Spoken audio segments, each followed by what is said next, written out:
श्रीमद् भागवत गीता का दूसरा अध्याय। प्रथम अध्याय गीता की प्रवेशिका है, जिसमें शुरुआत में पथिक को प्रतीत होने वाली उलझन का चित्रण है। लड़ने वाले सभी कौरव और पांडव हैं, लेकिन संशय का पात्र मात्र अर्जुन है।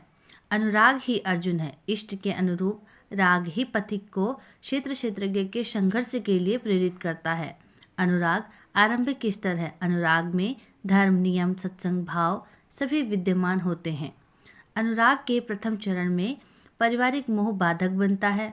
पहले मनुष्य चाहता है कि वह उस परम सत्य को प्राप्त कर ले, किंतु आगे बढ़ने पर वह देखता है कि इन मधुर संबंधों से दूरी हो जाएगी। तब हताश हो जाता है।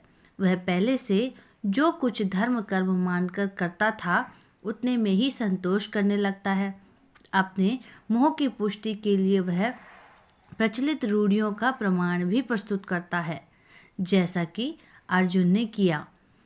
कुल धर्म सनातन है, युद्ध से सनातन धर्म का अंत होगा, कुल का नाश होगा, व्यभिचार होगा।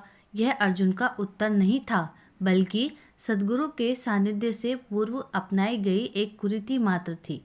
इन्हीं कुरीतियों में फंसकर इंसान अलग अलग धर्म, कई संप्रदायों, छोटे बड़े गुट और अनगिनत जातियों की रचना कर लेता है। कोई नाक छेदता है तो कोई कान छेदता है। किसी के छूने से धर्म नष्ट होता है तो कहीं रोटी पानी से धर्म नष्ट होता है। तो क्या अछूत के या फिर छूने वालों का दोष है? बिल्कुल नहीं। दोष हमारे भ्रमदाताओं का है। धर्म के नाम पर हम कुरीति के शिकार हैं, इसलिए दोष हमारा है। धर्म के नाम पर अपनाई गई कुरीतियों का ब्रह्म विद्या से कोई संबंध नहीं है।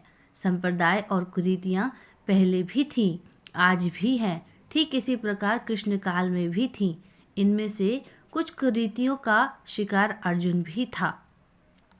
उसने 4 तर्क प्रस्तुत किए। 1. ऐसे युद्ध से सनातन धर्म नष्ट हो जाएगा। दूसरा, वर्ण संकर पैदा होगा। तीसरा, पिंडोदक क्रिया लुप्त होगी। और चौथा, हम लोग कुल का नाश करके महान पाप के भागीदार बन जाएंगे।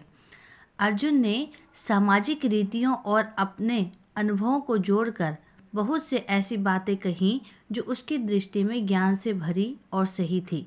साधक समर्पण से पहले अपने आप को सिद्ध करने की पूरी कोशिश करता है, जब तक उसे विश्वास नहीं हो जाता कि उसका मार्गदर्शन करने वाला सद्गुरु उसकी कल्पना से भी बढ़कर कुछ आश्चर्यजनक जानता है।